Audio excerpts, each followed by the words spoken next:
ejo sinariye n'uyu munsi sinariye nk'iki Anita Pendo akinspira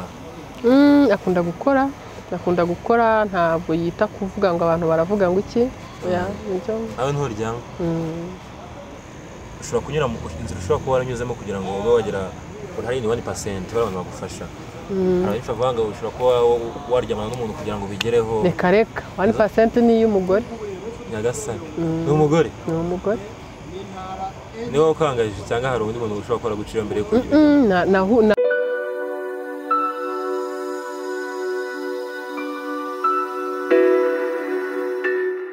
Ya numungu wanyu Pionika Suez ngene Legacy TV nchuma kwa subscribe here mu ntara majyaruguru amajyepfo y'Iburengerazuba umujyi wa Kigali umunyenze kuri Legacy TV aba diaspora muri Norway, Poland, ibihugu bitandukanye Oceania, Asia, Amerika umunyenze ngaha ndi kumwe n'umukobwa mwiza cyane muri mubona ngaha kuri screen za Legacy TV abenshi baze kumenyera muri cinema sinavuga n'imidera yego nabyo ndabikunda okay Aria amakuru ni meza nubwo naniwe urananiwe gakenya ndakoresha gace taza kananirwa cyane utaza kugaturiko minota 10 n'ukuri 10 ndiyongeza umwe gusa kuko nakuvugishije sawa ari bimeze te meze neza bakomeye cyane ndashima Imana kabisa kuri ko ndase mu baso wagira ngo yijimye kundi ndanani sura kubwiye ikibazo mfite ariko nta kibazo ako ni mwiza cyane yego merci bari muri umuntu wakometse ko ukuntu wambaye uzi Kim Kardashian cyangwa se Cardi B Barga bad girl kunda kumura ukuntu yambaye yes ejo kuri anniversaire ya Offset yari yambaye ko wambaye nibyo yambaye nabyo ndinsi wambaye neza by the way murakoze cyane costume nziza cyane merci niko nufite impeta nta kintu mpagarariye uretse umuderi wa mugani uracyameze nkanjye turi bamwe kabisa niba nawe ariko bimeze nanjye ni single searching ariko no it's fine ariko niko kantu bipfiriyeho I'm not yeah okay so Aria uyu munsi twaje wari kumurika mu itangazamakuru cyita press conference Aria movie cyangwa Aria cool movie Aria the movie urimo kuyimurika uri kuyimurika abanyarwanda byishimo wagize byo kuvuga ngo basangije ahantu hahendutse bose bagiye kuyibona byari bimeze bite byari byiza ndashima Imana ko uyu munsi wageze abanyarwanda bakaba bagiye kureba nyine filime yanjye nyine ni by'agaciro gakomeye cyane okay nigeze ku kikubaza turi muri press conference cyo kuvuga ngo impamvu batinze kuyita kugira ngo ibisoke yongeye n'iki nakanoza suko hari ukuntu wakameshemo gake oya kuva na premiering uko yari imeze niko imeze n'ubundi ese nuwe umuntu wagize kuvuga ngo urabona akenshi abantu batekereza ku cy'amafaranga ngo utayishyira kuri YouTube channel irimo nitizo abantu benshi bajya bazigura undi bigeze zigura yari yawe gusohiheraho kuko uri kutekereza ku kintu cy'amafaranga cyo kuvuga ngo imisora ashobora gutaninjiza oya ntago nkunda ibintu biri fake nkunda ibintu biri real nkunda gufata umwanya ikintu nkagikoraho kuko buriya iyo wihuse ukarenga intambwe wagombaga gutera ya ntambwe biba ngombwa kuzasubira inyuma nanone ukajya kuyitera so ntekereza ko kuba ari channel nshyashya bitazatuma abantu itabona abantu ndahamya neza ko abanyarwanda bankunda banshyigikiye ku buryo bizagenda neza Pionika yagukunze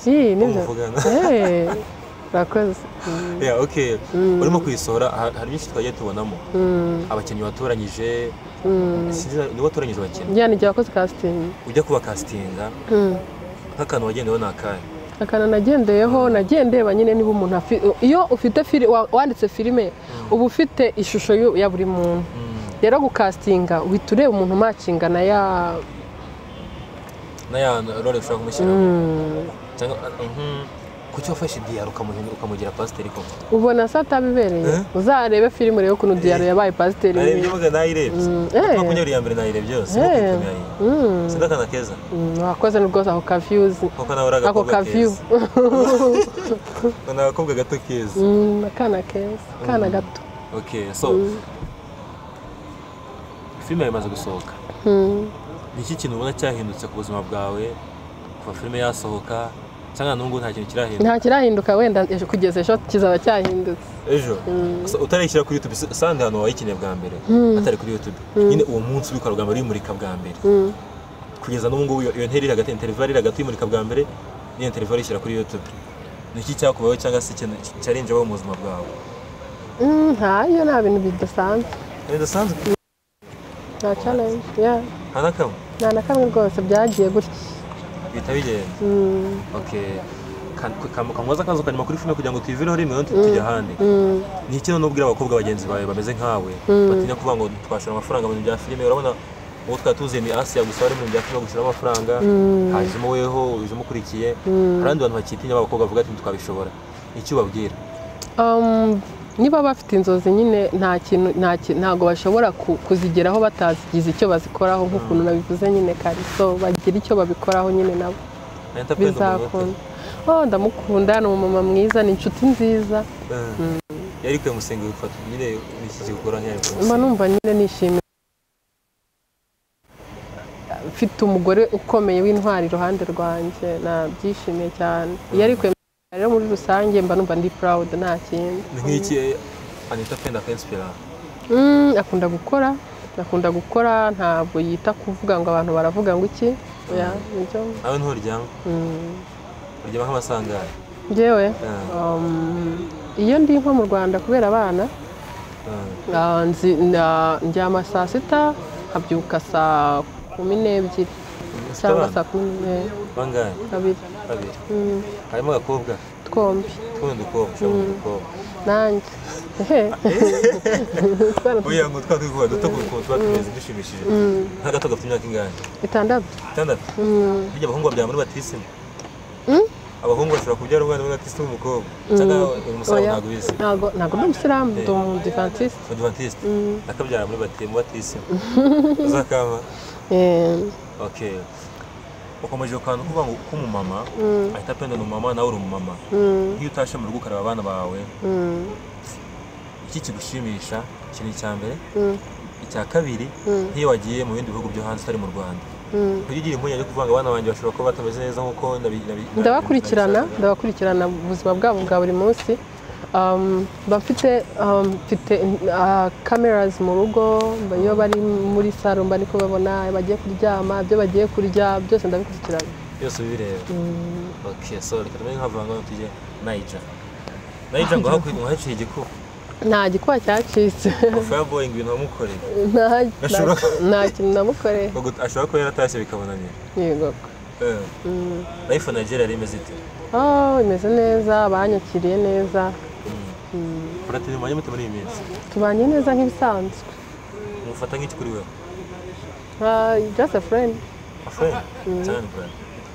Yeah, a friend nyine wabaye brother. Okay. Hari ikibazo Moses yakubajije ugica? Hari na kenshi bavuga muri iyi minsi urabona ko hari abantu banga akazi karabuze, so kugira ngo kagera hari ibintu byinshi nk'ibitambo utanga cyangwa se unyuramo.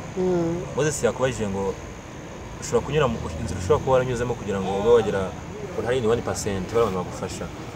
Hari icyo bavuga ngo ushobora kuba waryamana n'umuntu kugira ngo bigereho. Reka 1% ni y'umugore. Nyagasani ni umugore? Ni umugore.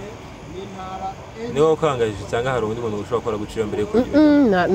Naberetse mu mfi yanjye barayikunda kumwe nk'uko Platini se yaryamanye nabo kugira ngo ariko abakobwa twaragoye kwe.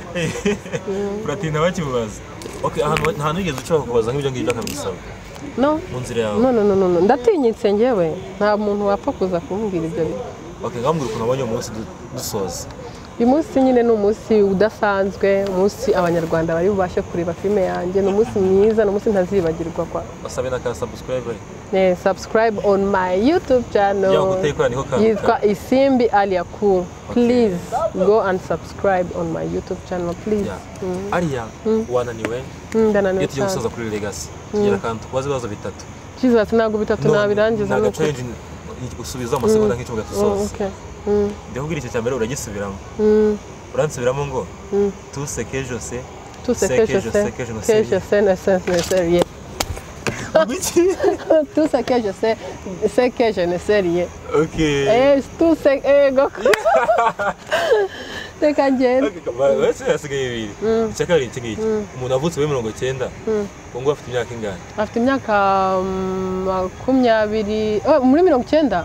afite imyaka 31 31 azi ubwenge bwinshi oya karindwi dukubye gatanu ni kangahe karindwi dukubye gatanu 35 okay so Mwana cyangwa Legacy TV turashimira cyane abantu b'ingenzi kuri subscribe kuri Simbi Aria Cool muri filime ye n'umukobwa witeje imbere murayibona ahubwo ndafite kamera mu nzu sha oh yeah ariko ntimumutege kamera ntago zihenda zigura make pe cyane kibazo nuko wenda abantu batekereza bari atari benshi so mukuri na subscribe kuri Legacy TV je nitwa Pionika yitwa Aria Cool Aria yakoze cyane mwakoze namwe yeah thank you mwana gumugisha ukore mu ntoki banze nzumva Zane kuboko.